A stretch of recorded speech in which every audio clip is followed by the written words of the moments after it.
Assalamualaikum teman-teman, jumpa lagi di channel aku Maya Sari. Pada video kali ini aku mau share lagi video by request, yaitu mengatur gaji 4.300.000 per bulan. Sebelum ke videonya, aku mau sapa dulu nih teman-teman, gimana kabarnya hari ini? Semoga selalu sehat ya, banyak rezekinya dan selalu dalam lindungan Allah Subhanahu wa taala. Amin amin ya robbal alamin. Langsung aja ke videonya teman-teman. Jadi yang request ini adalah Ibu Nur. Jadi Ibu Nur ini untuk keadaannya anaknya ada yang mondok ya. Jadi di sini untuk kewajibannya ada membayar untuk anak mondok Rp500.000, kemudian anak les Rp100.000, tahfidz Rp100.000, air Rp120.000 dan bulanan Rp200.000, dan juga ada ongkos mondok Rp200.000. Dan total kewajibannya adalah Rp1.220.000. Dan di sini untuk gajinya aku kurangin kewajiban. Jadi untuk gajinya tadi 4.300.000 dikurangin untuk kewajibannya 1.220.000. Jadi untuk gaji bersihnya 3.080.000.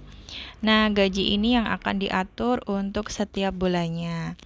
Di sini untuk gaji 3.080.000 dibagi untuk beberapa ya. Jadi untuk kebutuhan, untuk tabungan, kemudian untuk gift ataupun sedekah. Untuk kebutuhannya di sini untuk kebutuhan bulanan aku anggarkan Rp600.000. Di sini untuk membeli beras, minyak goreng, perlengkapan cuci seperti deterjen ataupun cuci piring. Kemudian untuk perlengkapan mandi seperti shampoo, sabun, kemudian pasta gigi dan lain-lain. Kemudian untuk kebutuhan hariannya ini untuk beli sayur dan lauk pauk. Di sini aku anggarkan setiap harinya Rp40.000 dikali 30 hari, jadi hasilnya adalah Rp1.200.000. Dan kemudian untuk kebutuhan lain-lain seperti membeli bensin, membeli kuota atau internet ataupun membeli skincare. Di sini aku anggarkan Rp380.000. Kemudian untuk tabungan ideal ini sebesar 10% sampai 30%, dan di sini aku ambil tengahnya yaitu 20% dikali 3 juta hasilnya adalah Rp600.000. Untuk tabungannya bisa dipakai sebagai tabungan dana darurat, tabungan dana pendidikan anak, ataupun tabungan sinking funds. Kemudian yang terakhir adalah gift atau sedekah, ini sebesar Rp300.000. Bisa untuk sedekah ataupun kalau ada acara kondangan ataupun sumbangan. Dan di sini yang aku gunakan adalah metode persentase ya teman-teman. Jadi disesuaikan aja dengan realita yang ada. Karena kalau metode persentase ini adalah perkiraan ya. Jadi seperti tabungan ideal itu sebesar 10-30% dari pendapatan bersih. Jadi di situ aku ambil tengah-tengahnya. Dan yang dikeluhkan Ibu Nur ini adalah setiap bulannya ini beliau selalu kurang ya, dengan budget Rp3.080.000 beliau merasa kurang. Nah, kira-kira di mana nih? Kenapa kok nggak bisa nabung ya? Karena rincian yang diberikan juga nggak setiap harinya dan nggak semua. Jadi di sini aku nggak tahu ya teman-teman kenapa nggak bisa nabungnya. Dan di sini aku akan memberikan tips supaya bisa nabung ya teman-teman.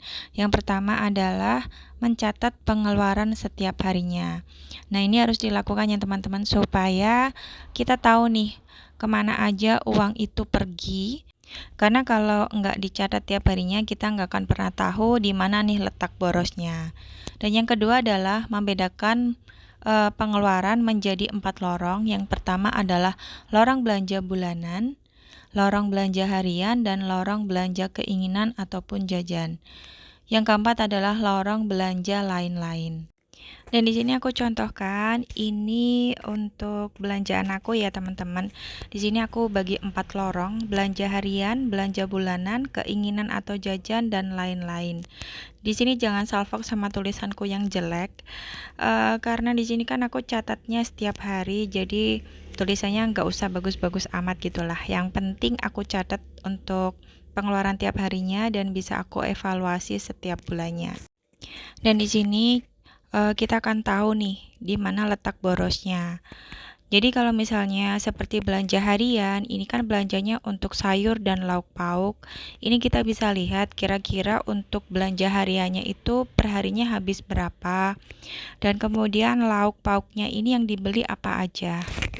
Jadi kalau menurut aku pribadi nih ya teman-teman, kalau kita mau nabung ini bisa lewat belanja lauk pauk setiap harinya ya. Jadi kita bisa memilih nih menu-menu mana yang hemat budget. Jadi kita bisa evaluasi di situ. Kemudian di sini untuk belanja bulanannya kita juga bisa lihat mana yang perlu dipangkas supaya lebih hemat. Misalnya nih nggak beli tisu, jadi diganti dengan lap yang bisa dicuci berulang kali.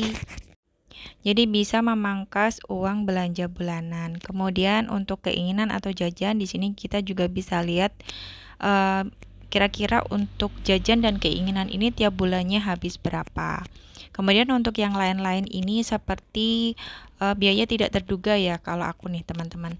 Jadi misal di rumah mati lampu, kita harus ganti lampu atau kemungkinan ada kemungkinan lain misalnya seperti kemarin anak aku beli baju batik di sekolahan, itu kan biaya tidak terduga juga. Dan di situ aku masukkan ke yang lain-lain. Kemudian setelah membuat 4 lorong belanja, tips yang ketiga adalah evaluasi ya teman-teman. Di sini lakukanlah evaluasi apakah gaji habis untuk kebutuhan semua, apakah gaji habis karena banyak keinginan, apakah gaji habis karena ada biaya tidak terduga. Nah, ini kita bisa catat semuanya dari tanggal 1 sampai akhir bulan.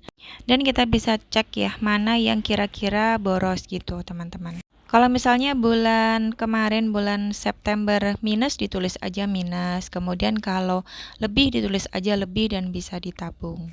Nah, sekian dulu teman-teman video dari aku kali ini, semoga bermanfaat. Terima kasih yang sudah menonton video aku. Terima kasih juga teman-teman yang sudah like dan komen di video aku. Sampai jumpa lagi di video selanjutnya ya. Wassalamualaikum warahmatullahi wabarakatuh.